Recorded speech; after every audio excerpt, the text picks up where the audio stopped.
take a life when a life has been lost is revenge, not justice. This is a quote by Desmond Tutu.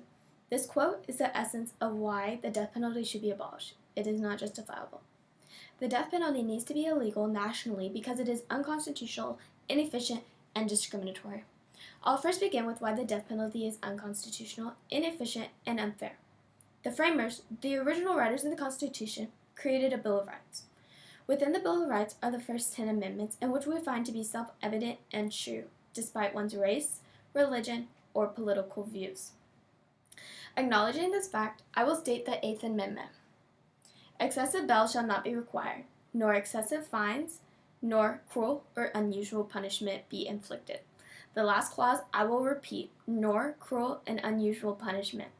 When a criminal is convicted, they are given a few options. They are either incarcerated, rehabilitated, or sentenced to death.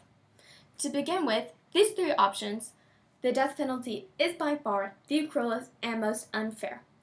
If the criminal is declared the death penalty, he or she will be put on death row, which can take up to months or even years to execute them.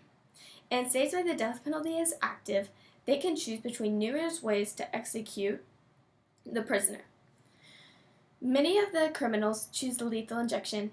However, according to deathpro.com or deathpenaltyprocon.org, the lethal injection was found unconstitutional in the state of Kentucky by the Supreme Court Bays v. Reese. It is unconstitutional due to the fact that it can cause excruciating pain. It is very slow and it can be very intolerable. When you are determined for execution and the lethal injection is the method that will be used, the criminal will be administered 3 drugs. On average, these 3 drugs takes about 8.5 minutes for the criminal to die completely. The most recent 3% of these executions are carried out inhumanely. One of the most recent examples is in 2014, where a man was given the wrong injections, which led him to be gasping for air for 25 minutes. There are also numerous accounts where there have been staff members experimenting with lethal drugs. These experimentations have led to painful deaths, not even caused by the lethal injection themselves. Some have been caused by an absurd amount of time taken to kill the criminal. Some have been caused by heart attacks, and some have been caused by choking. Finally, when the criminal is sentenced to death, due to the Hippocratic oath that doctors have to take to be very humane with their practices, trained doctors and physicians are unable to administer the drugs. Therefore, these drugs are usually administered by the staff working. This ultimately leads to the mishandling of needles, causing to miss the criminal's vein. The continuing pricking to find a person's vein is considered cruel and unusual punishment. In many cases, criminals have been let off due to the fact that they have been pricked so many times that they get off of the death row. Some may even consider this torture due to the fact that it can take longer than average to die. This form of punishment is inefficient because it takes so long for the criminal to get executed that he or she just might as well have spent their time in jail.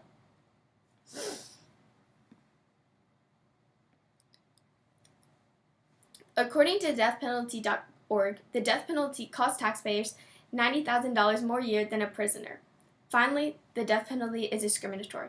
When a criminal is sentenced to death, the death penalty is mainly a result of their race, geographic, or a lack of a good lawyer, and gender or age. There's no determination process as to which criminals will receive the death penalty and which criminals will not. Most of the time, people in the South are given the death penalty more than criminals in the North.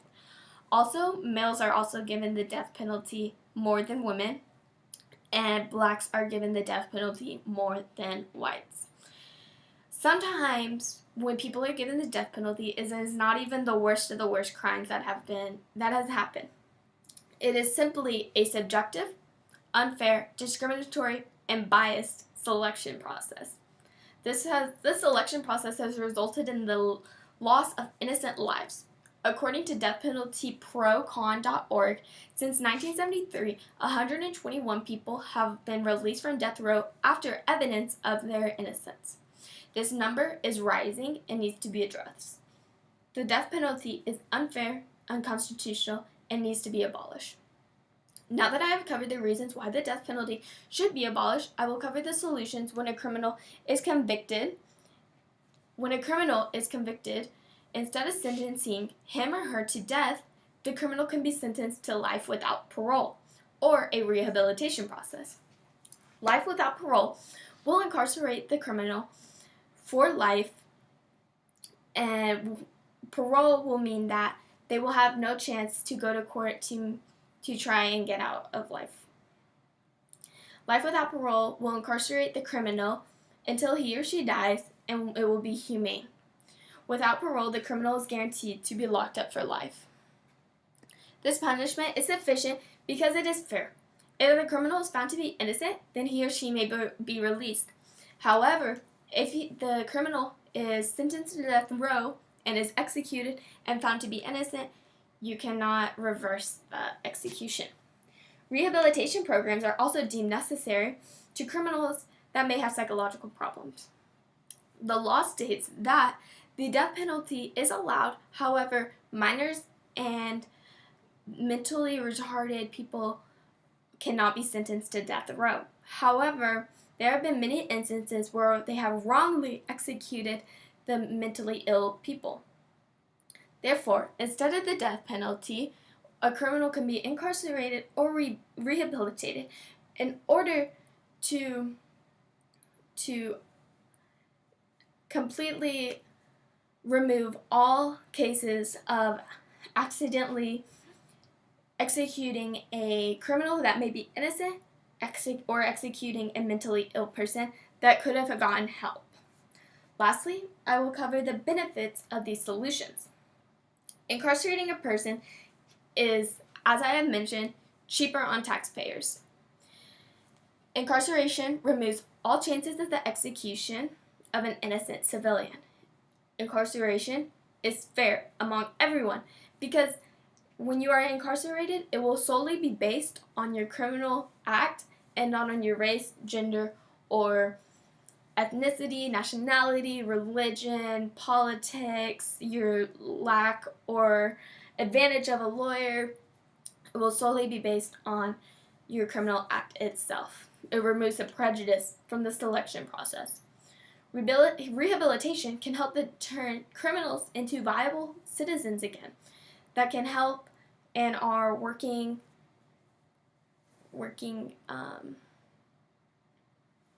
it can help in the work field. These solutions that I have mentioned will create justice and equality that will follow the Constitution.